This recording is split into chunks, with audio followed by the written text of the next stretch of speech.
So if we're talking about water vapor, we're talking about humidity, we are also talking about clouds.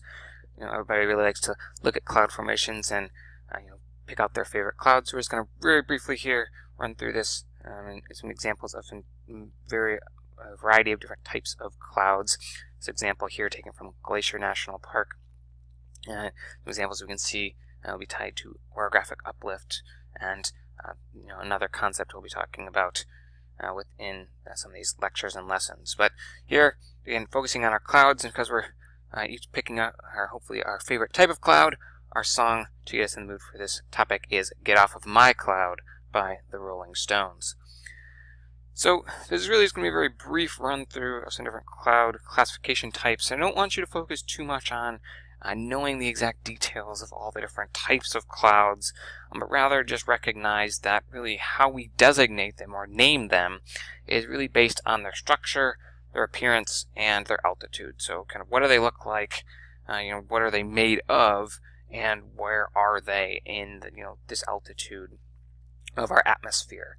And so there's three main classes that we'll be looking at. We have stratus, which is kind of those lower clouds, or at least are layered, cumulus, and then cirrus clouds.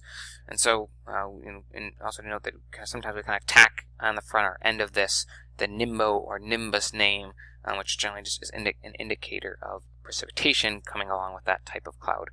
So I've given you other series of links here you can also go and look at, and also to note that there's fog here. We're not going to really go into the different types of fog. There's several types of fog as well, but just to help you at least get a little bit more the know or where to start looking for information on those.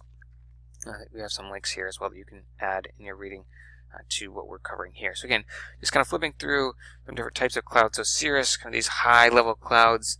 We'll be looking at, again, I'm not going to read through everything here, but just to note these clouds generally more are made of ice crystals. So we have the cirrus stratus, which can, again, the stratus name there more for layer, and then our cirrocumulus, again, these being very high clouds and largely made of ice crystals. These cirrocumulus ones can have some super cool water droplets in them as well, but generally the cirro or cirrus clouds are made of ice or ice crystals. But when we start getting then more into the mid-level clouds in the altitude, these alto clouds, then we start getting these made more often of water vapor or condensing water vapor into water droplets.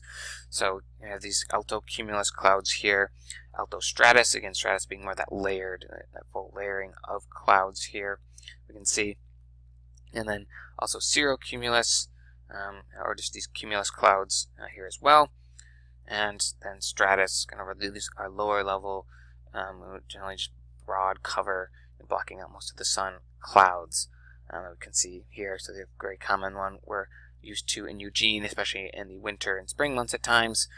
Nimbostratus, just again indicating in this case now the stratus cloud that we have precipitation with. So usually this is producing more kind of continuous slow rain or snow or whatever our precipitation type is based on the temperature.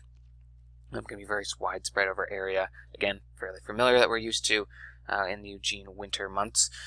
Cumulonimbus is more though what we would see in a summer type of situation. We get these big thunderstorms, and we have these are kind of individual convection cells, and we'll be looking more at that in some later lectures and lessons.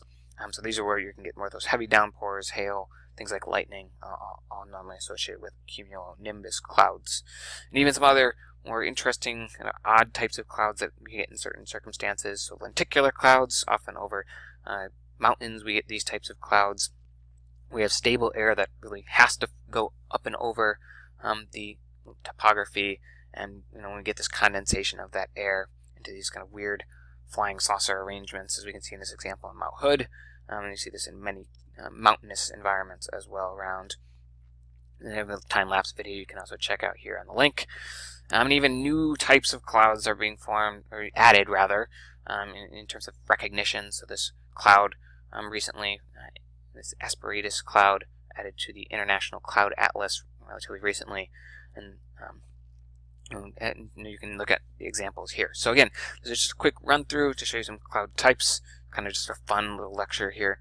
You can go and look at more links to all this, but again, just remember back to the beginning of the lecture and the main ways we designate and classify our clouds is one of the main things I just want you to focus from this video.